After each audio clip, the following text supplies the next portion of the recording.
We're at Super Return US East with Dr. DJ Peterson, President of Longview Global Advisors. Welcome. Great to be with you, Bill. We just have a few questions about the global environment and how it's changing so much and how that's going to affect private equity firms. Great. First, we'd just like to get your assessment of the Kim-Trump summit. I am rather optimistic compared to the pundits. We've heard a lot of negativity about how the summit came about, the atmospherics around it, and the vagaries of the statements that came out from the summit. I think this was a big accomplishment. If we look back where we were 4 or 5 months ago to the beginning of 2018, the countries were talking about going to war. We had the North Koreans shooting off missiles and testing nuclear weapons. And the atmosphere today is a lot different. And I think we actually have to give the summit and the principals some credit for that. The United States and President Trump made some significant commitments or statements. First of all, obviously meeting with Kim Jong-un, but also to pause at least military exercises in South Korea. Again, this was panned as a giveaway, but if we look at what the North Koreans have done to date, they've stopped nuclear weapons testing, they've stopped missile testing, they've disabled part of their weapons complex, and they've noticeably changed their tone in relationship with the outside world. And they've engaged in a range of diplomatic overtures, not only to the United States, but to South Korea, which is very important. So it seems like to me that this is reciprocity. Now, of course, things could go backwards, but I think where we are now and what we've achieved and the tone of the dialogue today is much better. And the concept of war or threats of war on the Korean Peninsula have really receded into the background. That sounds great. How about business opportunities? Do you think there'll be any immediate tangible opportunities for U.S. businesses or private equity firm-backed businesses in North Korea or in South Korea even? Or is that a better investment climate I than think it was a year by ago? proxy, as you look at South Korea, the sanctions rollback, if it occurs, will be very slow. Just as we saw with places like Myanmar and Russia. And of course Iran. And then there's the risk of what we call snapback. So Western investors, US investors, I think will be very wary of making early commitments in the fear that things could go backwards.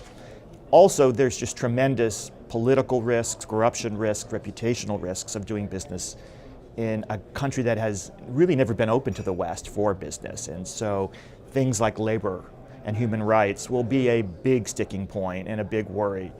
I think what you're going to see is the Chinese really take over. Already the Chinese are there in many ways. They've been willing to do deals with North Koreans. They're close by. They're a dominant regional economy, and they don't have the ethical or governance concerns that Western businesses and, say, Western private equity investors have. I think actually the opportunities for South Korean businesses will be somewhat limited too.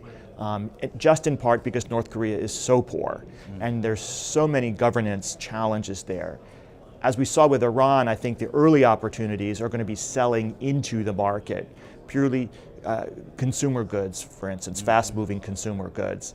And there, North Koreans will like South Korean brands.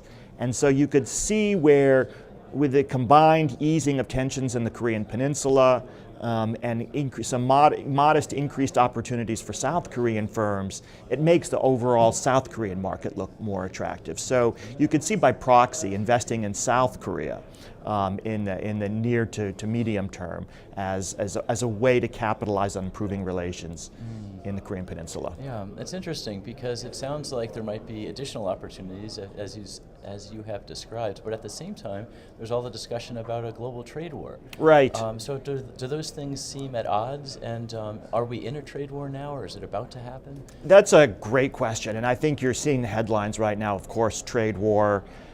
You've seen scary headlines about the future of NAFTA and the U.S. trading relationship with Canada and Mexico, obviously two very important trade partners and also very important targets for private equity investors, and of course China.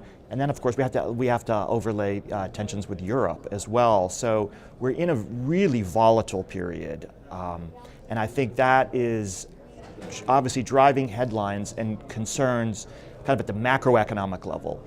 From a private equity perspective, though, I think investors have to look just very closely at the fine print and what does it mean for their target companies.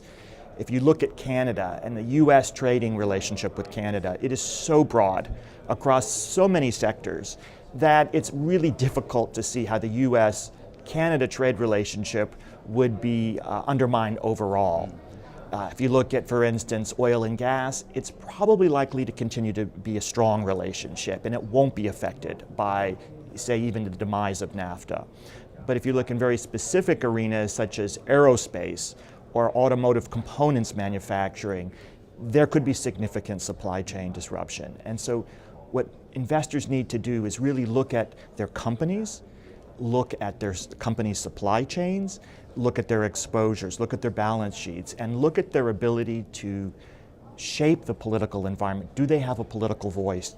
Smaller firms won't have that, and that'll be a challenge. And I would also say that for China as well. Again, a very broad relationship, but many of the companies that have been targeted in this latest round of proposed tariffs are mid-sized companies and components companies. And they don't have many options outside of China, and I think it'll be really important to look at their footprint and look at their ability to diversify or weather perhaps a temporary storm, but nonetheless it could be very significant. Are you worried that it might affect the U.S. economy overall? It's really difficult to say. Right, yeah, it's true. As everybody knows, U.S. economy is very strong. Valuations are extremely high. But also interest rates are rising, and there's questions about final demand globally, about the strength of the global economy and how long we'll be in this what is right now a positive cycle.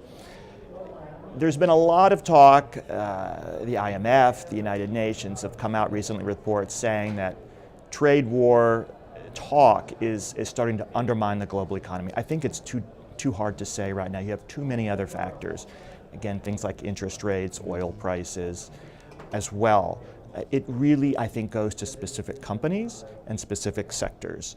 And in a growth environment right now, I think one very important thing to keep in mind is we have these trade tensions in part because the global economy is strong, and President Trump feels like he can drive this agenda. If the United States was in a weak economic position, he'd be less prone to rock the boat. So in some ways, a strong economy is empowering the president to take more risky moves.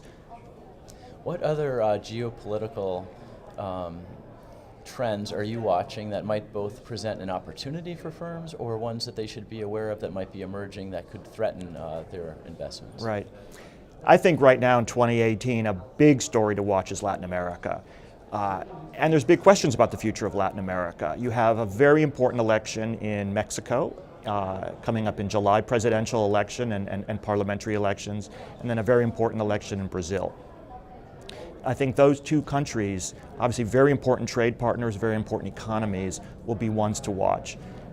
If you look at the Mexico election, there's been a lot of negative headlines. We don't think the long-term outcome will be negative. We think that the headlines are overly negative, that the markets will dip in the near term with the election of a populist leftist president, but that he will prove to be more pragmatic. And if we look out 6 to 12 months, in many ways, I think that the horror stories of Mexico taking a turn to the left will not materialize. In Brazil, we're going to have an outside candidate as well get elected for the most part, but we don't know if it's going to be from the left or the right. So the big question for Brazil right now is just deep uncertainty. We don't know which way the company is going to go.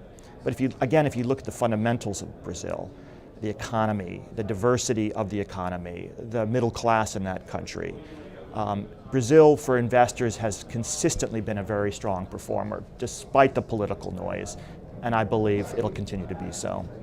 A couple other countries or regions that you asked about, I think there's been significant interest in Africa, but what we've seen is the governance challenges have not been reduced. There's some interesting developments in places like Zimbabwe and South Africa, Egypt. as well. But I think the hopes of a new Africa emerging are a little premature. Saudi Arabia is another country, of course. There's great interest in a transformation. Again, I believe that transformation will underperform expectations, that investors will be disappointed about the pace of changes and the pace of opportunities there. So I would be looking at Saudi Arabia with interest, but also with a lot of skepticism. Thank you, Dr. DJ Peterson. It's great to be with you, Bill.